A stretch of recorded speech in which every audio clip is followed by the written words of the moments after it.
It is my privilege to introduce you to our host this afternoon, Dr. Michael Berenbaum.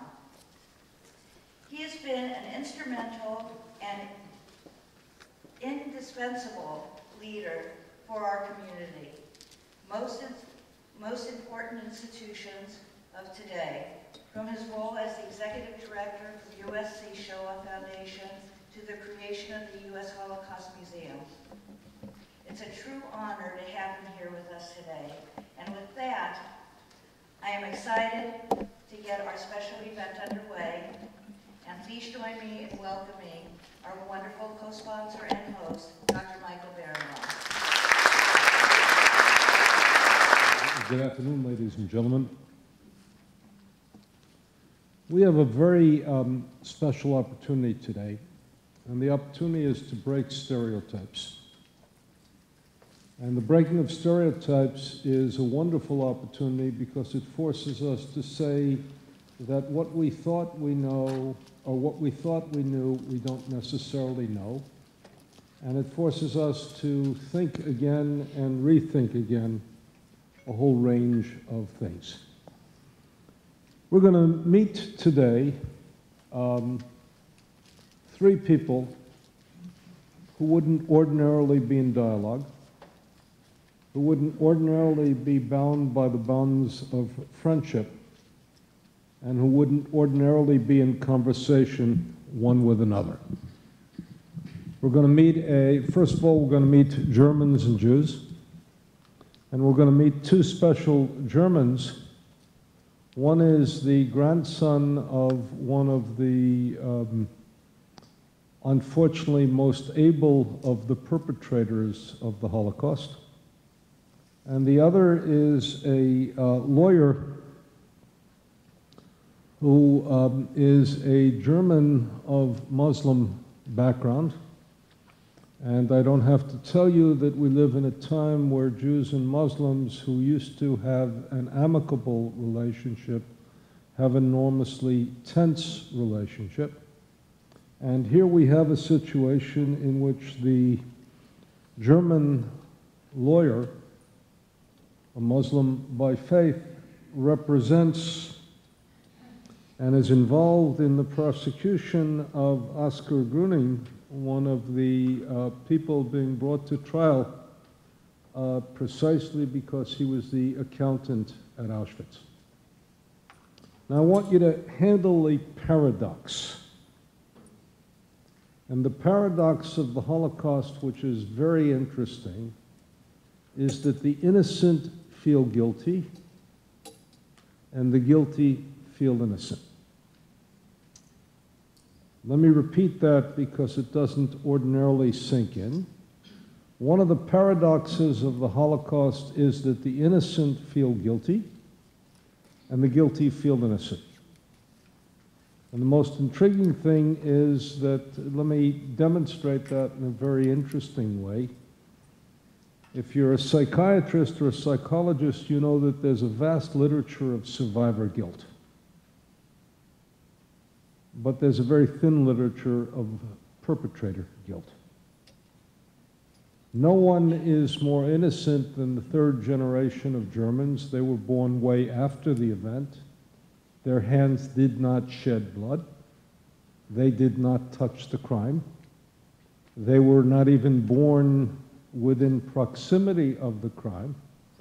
And yet no generation feels quite as responsible because they ask questions which their parents were afraid to ask of their grandparents. So again, we live with the innocent feel guilty, or let's say the innocent feel responsible, and the guilty feel innocent.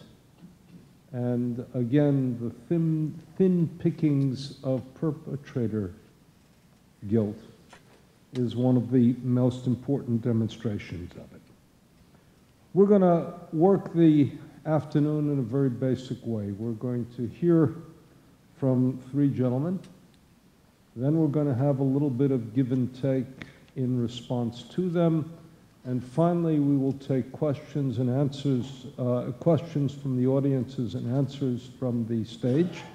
I caution about one thing, which is we don't want to hear a fourth speech in the question. So please keep your remarks brief and keep your remarks short, and if you don't, I may be ungentlemanly-like and interrupt, but I give you fair warning, and let the conversation begin. The people we're going to invite to the stage now are Ben Lesser, who is a Holocaust survivor. You've heard a bit about him because he is the founder of Zachor, the Holocaust Remembrance Foundation.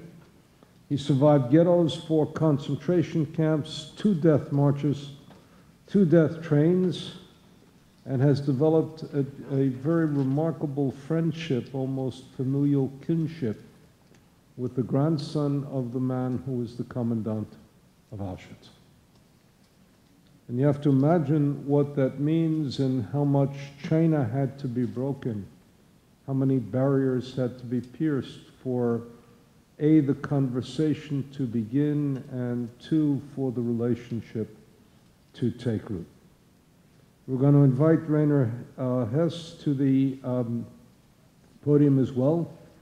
He is the grandson of the notorious commander Rudolf Hess, who established and ran the Auschwitz death and extermination camp, and who was responsible for killing between 1.1 and 1.3 million people in that camp, and who himself believed that the number killed there was 2 million in excess. So the idea, and who was called back into service at Auschwitz to handle the deportation murder of Hungarian Jews in May and June and July 1944. That's the moment at which Auschwitz reached its peak.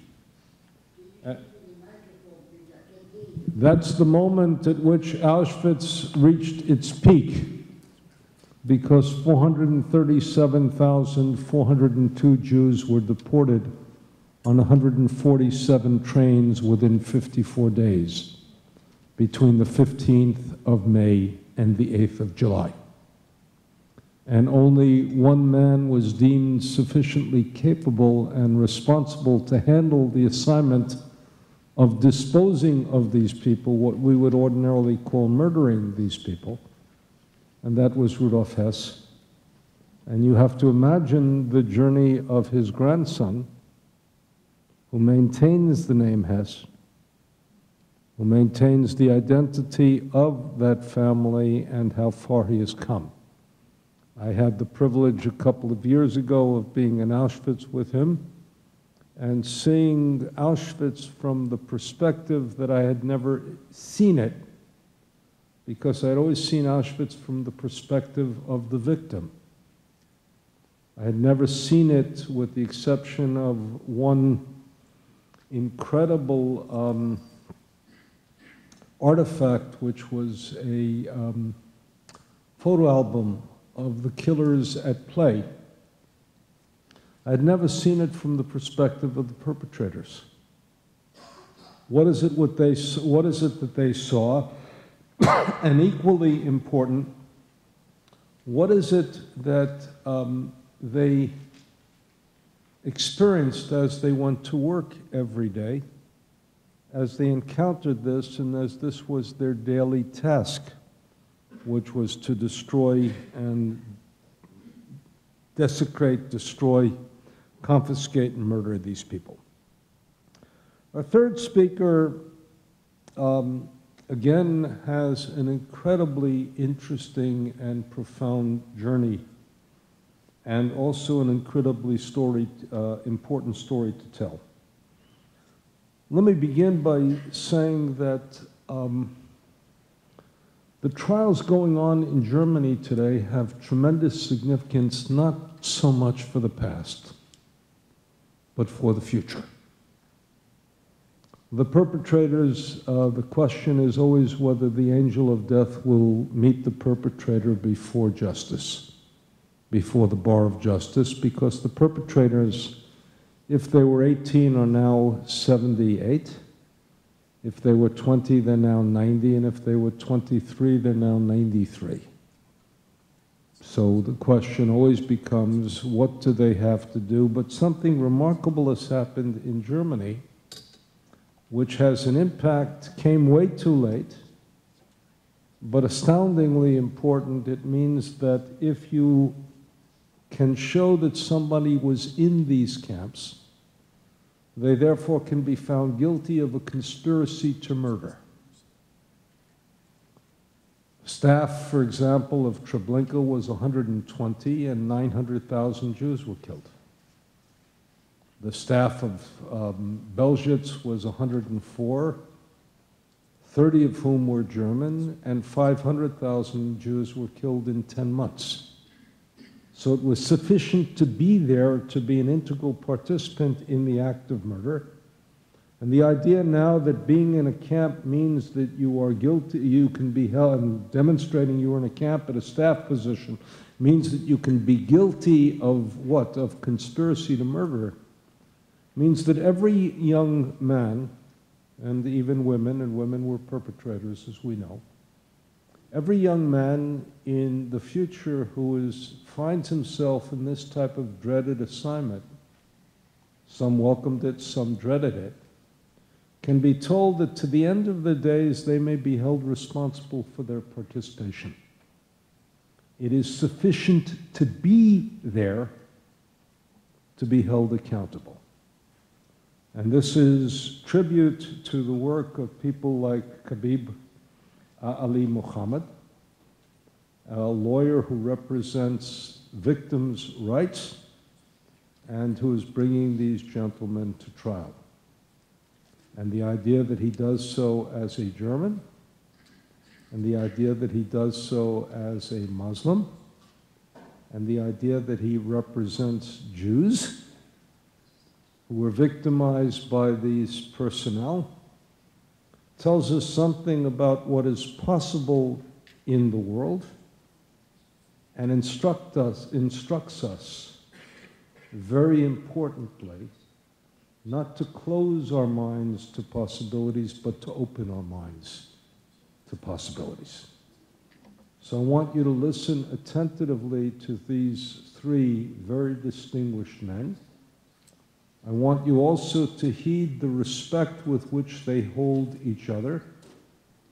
And I want you to listen also to the length of the journey that they have taken to be able to arrive at this stage. Ladies and gentlemen, Ben, Rainer, and Khabib.